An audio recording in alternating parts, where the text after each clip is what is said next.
Bom, gente, vem aqui fazer mais um vídeo agora sobre perguntas e respostas sobre os anjos. Satanás era literalmente a serpente do jardim do Éden? Bom, será que essa serpente realmente falava? A serpente falou com Eva, com Adão? Existe essa teoria de muitos ali esculacharem, é a palavra certa, o texto bíblico dizendo que é uma falácia a Bíblia, porque ela colocou uma serpente falando, um animal falando com o homem. Então, realmente, Satanás era literalmente a serpente que falava com ele ou não?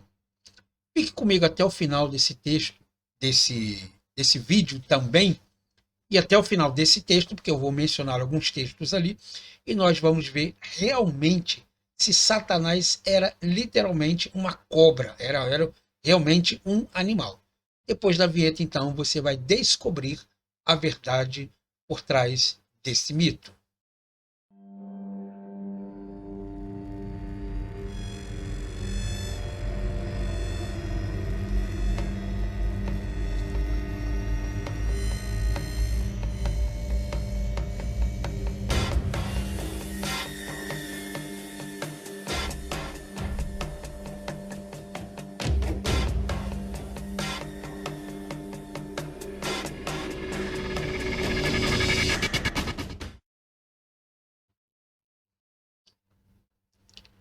Então vamos lá então. Satanás era literalmente a serpente no jardim do Éden? Bom, todos nós conhecemos a história da queda do homem. A serpente era o mais sagaz de todos os animais do jardim do Éden. Induziu Eva a comer o fruto da árvore do conhecimento do bem e do mal, introduzindo o pecado na raça humana. Embora o Antigo Testamento jamais afirme que a serpente era Satanás, no Novo Testamento João chama o dragão de a antiga serpente, que se chama diabo ou Satanás.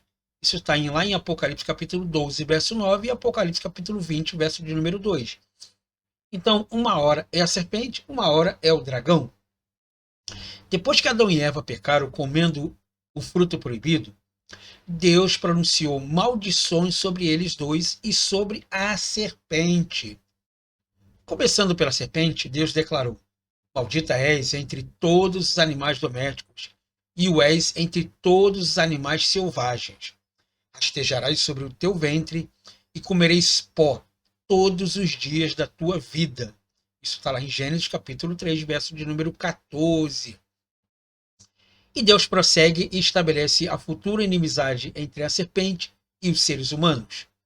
Satanás era literalmente uma serpente? Bom, todas as cobras são descendentes de Satanás? Isso significa que Satanás tem uma descendência? Embora Gênesis 3 descreva as características rudimentares de uma cobra real, essa cobra, em particular, tinha alguns aspectos singulares. Era capaz de falar, tinha conhecimento das consequências que haveria se Adão e Eva comessem o fruto daquela árvore, e com certeza as cobras não são descendentes atuais de Satanás, e nem Satanás era literalmente uma cobra. As serpentes estão associadas à criação do mundo em muitas tradições religiosas. Tais histórias se encontram por todo o mundo, incluindo o Oriente Médio, a Índia, a África, a América do Sul, o Sul do Pacífico e muitos outros. Várias mitologias contêm uma árvore mundial que é o centro do universo e fornece uma base para alcançar os céus. Às vezes se encontra na base da árvore uma serpente que simboliza o mal, enquanto uma águia pousa no topo. Nessas mitologias, as serpentes em geral são vilãs. A Hidra e Tifo são dois exemplos da mitologia clássica. Na epopeia de Gilgamesh, um conto babilônico, o herói Gilgamesh encontra uma planta que dá a vida eterna, mas uma serpente que está nadando numa lagoa a engole. Se considerarmos a narrativa de Adão e Eva um fato histórico, como os escritores do Novo Testamento, podemos propor que esses muitos mitos mundiais indicam a realidade de um acontecimento muito antigo descrito em Gênesis capítulo de número 3. Descartar o valor histórico de Gênesis 3 significa descartar a explicação do Novo Testamento para o pecado e para a morte. Por isso temos que pensar duas vezes antes de jogar fora a narrativa sobre a serpente do Éden como se fosse uma mera ficção.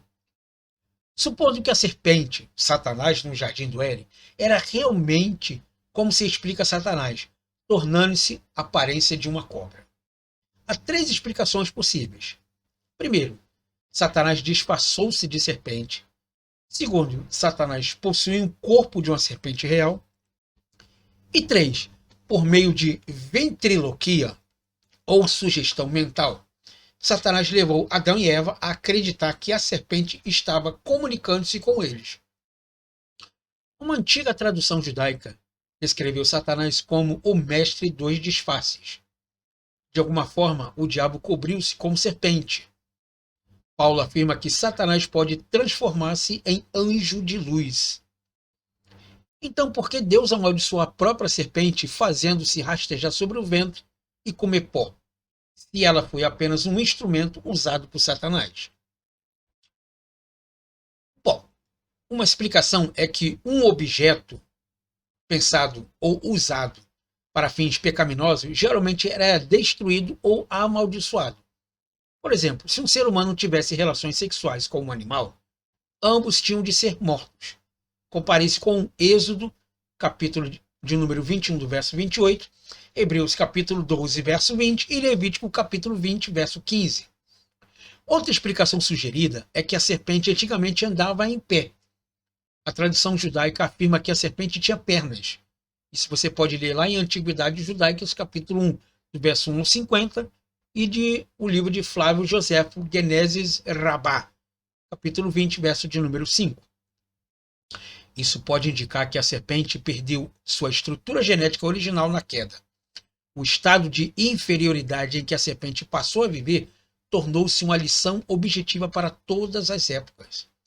Uma terceira explicação seria: se a serpente sempre andou rastejando sobre o ventre, então a maldição aplicava-se ao próprio Satanás, predizendo simbolicamente sua derrota final e atribuindo as qualidades inferiores ou de inferioridade que as serpentes sempre tiveram, que é o que? Se rastejar. Alternativamente, a maldição pode aplicar-se tanto a Satanás quanto à serpente. Alguns podem inferir de Gênesis 3:1 de que a sagacidade da serpente acima de todos os animais selvagens criado por Deus signifique a natureza majestosa e o status superior que a serpente tinha antes de rastejar no pó. E o status superior de que a serpente tinha antes era exatamente esse. Por isso, Satanás escolheu essa criatura como seu instrumento, porque acreditava que as qualidades originais da serpente complementavam o próprio caráter dele. Entretanto, contrariamente à suposta condição elevada do diabo, Deus a colocou numa posição de humilhação e de inferioridade ilustrada, pelo rastejar da serpente sobre o ventre e pelo comer poeira depois da sua queda. Deus poderia estar dizendo a Satanás: você quis se incorporar na serpente? Que assim seja. Agora vou mudar o caráter da serpente orgulhosa para um animal inferior, para que você mesmo, no final, seja considerado inferior a uma criatura subjugada. E os descendentes de Eva esmagarão a sua cabeça. Então, esses são os contos que alguns livros e algumas ideias trazem em relação à serpente do jardim do Éden. Então, na verdade, aqui a serpente ela era uma figura, tá? Assim como o sol é uma figura, o sol seria mais ou menos assim como um dia amanhã agora sem nuvem, ou seja, um dia ao qual eu possa me confraternizar, porque vai brilhar um novo dia. Então isso aí é uma figura de linguagem. Então, na verdade, Satanás nunca foi uma serpente e a serpente nunca foi Satanás. Como Satanás nunca foi serpente, então está óbvio de que todos os animais que são cobras não são Satanás. É apenas uma figura de linguagem. Tá bom? Espero que você tenha gostado dessa aula. Muito obrigado por ter ficado até aqui comigo e nos vemos então na próxima aula.